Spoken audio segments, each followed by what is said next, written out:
So a little over a month ago, I talked about how Concord was shutting down after just 2 weeks. It was like 11 or 12 days.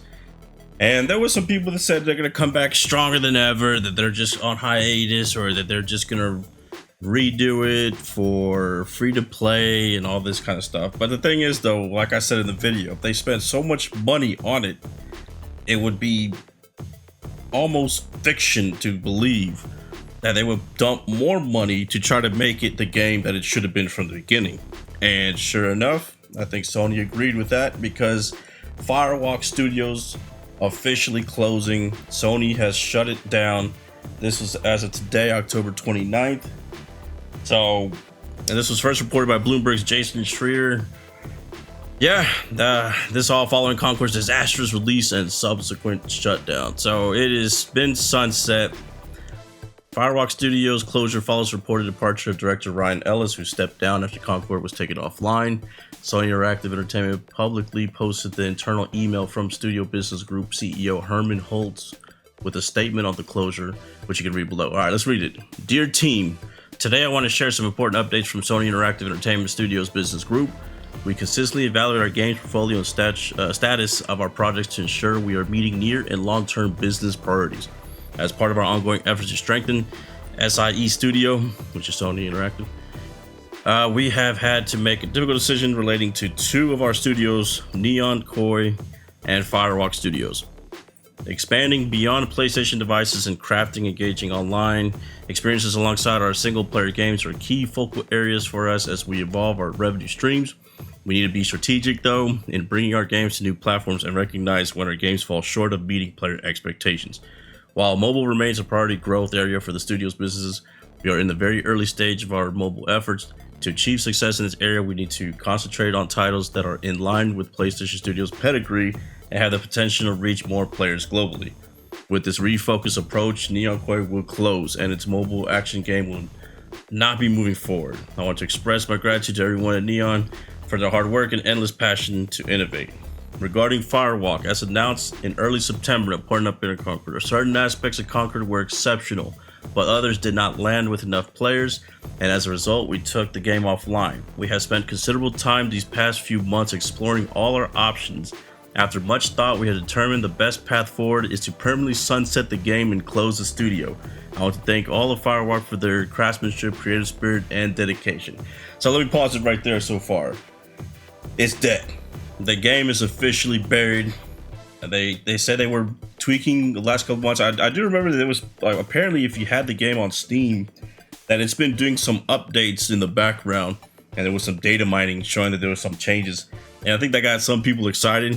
When I say some, I mean the game only had a peak of like 700 people max or something like that. It was like 697 or something like that. So it really wasn't that many people excited for this game. Is basically what I'm trying to say. We can go ahead and pretend that all 2,000, I believe it was, during the beta that played on Steam was excited. And even if you add what Sony was bringing to the table when it comes to the numbers that it sold, we're looking at like 13,000 max. Like, that is not a lot of people. So I know there's going to be people that say, oh, we're excited for it. It's not true. They didn't show it. If it's true, they didn't show it with their wallets. You know how everybody likes to say, oh, we'll show you with our wallets? They didn't show they love the game with their wallets, just to put it that way. Not that many people. Now, if they wanted to wait to see if it was better, this is the problem of waiting to see. Because all they did was wait to see it close in the end. So the game is done. They decided to sunset the game and close the studio. So unless they sell the assets and it has like a future revival down the road, like Paragon with Epic, I don't see this ever coming back, and it's a done deal. Let's read the rest of it though. The PvP first-person shooter genre is a competitive space that's continuously evolving, and unfortunately, we did not hit our targets with this title. We will take the lessons learned from Concord and continue to advance our live service capabilities to deliver future growth in this area. So it looks like they're gonna. I think what they're gonna try to do is they probably are gonna test. Obviously, it's a blow, right, financially to their bottom line by having this game be as a failure as it was. However, maybe they take the assets and stuff like that, reskin things, try to make it completely different looking and not call it Concord, obviously. And maybe they could try to salvage it. That's what it sounds like here, what they're going to do.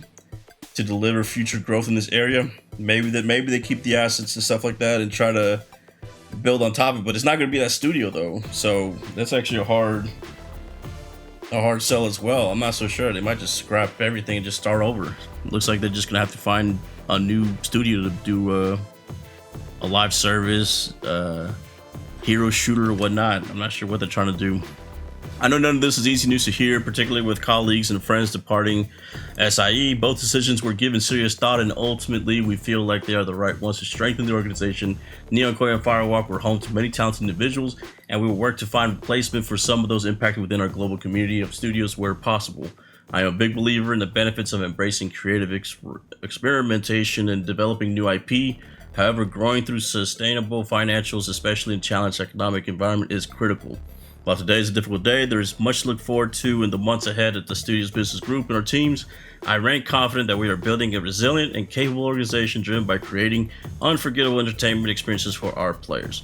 Thank you for your continued support. So, yeah, in the end, the bottom line is you have two studios shutting down, one a mobile division, and Concord is officially dead. A post on LinkedIn from Firewalk Studios said the studio began with the idea of bringing the joy of multiplayer to a large audience. It notes that it began as a new startup in 2018, building a customized FPS engine and more. The post goes on, we took some serious risks along the way, marrying aspects of a card battler and fighting games with first-person shooters. And although some of these and other aspects of IP didn't land as we hoped, the idea of putting new things into the world is critical to pushing the medium forward. The talent of Firewalk and the level of individual craft is truly world-class, and teams with Sony Interactive Entertainment and across the industry would be fortunate to work with them. Please reach out to recruiting at PlayStation for inquiries, and thank you to all the very many teams, partners, and fans who support us along the way. So it's you don't want to go out like this. Obviously, we can go ahead and you have a bunch of people that are going to tell you it's because of this, and that. Obviously, some parts of the internet are going to be celebrating, some parts are going to be sad.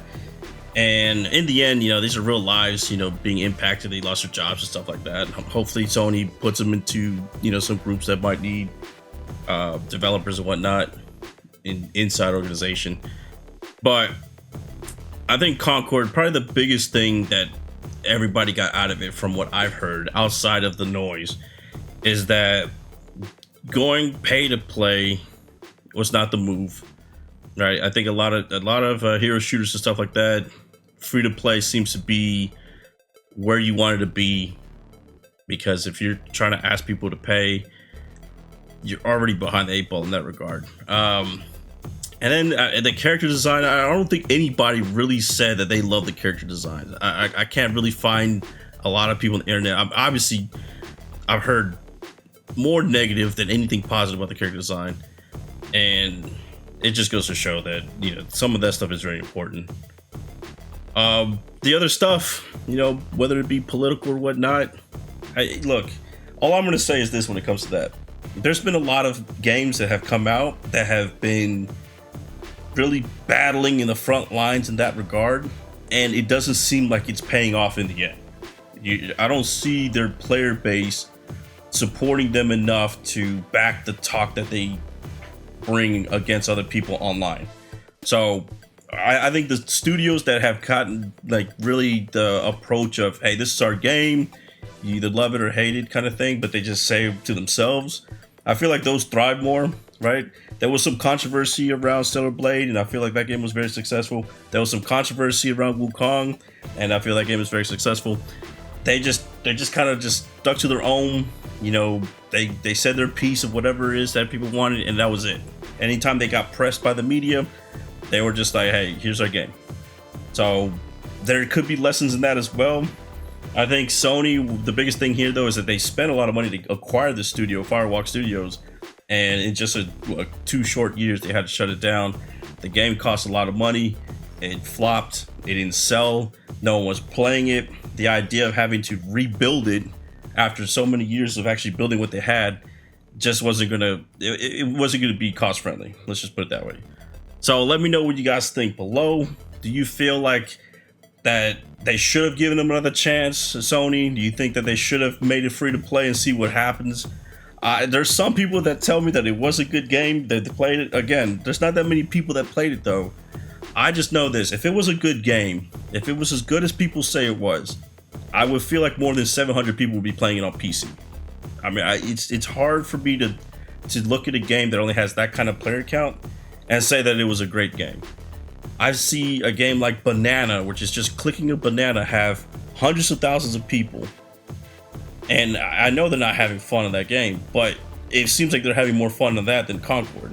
So whatever they're doing right, maybe Concord should take lessons in that, or Sony should take, look at that. But anyways, that's the video. Y'all have a good one. I'm out.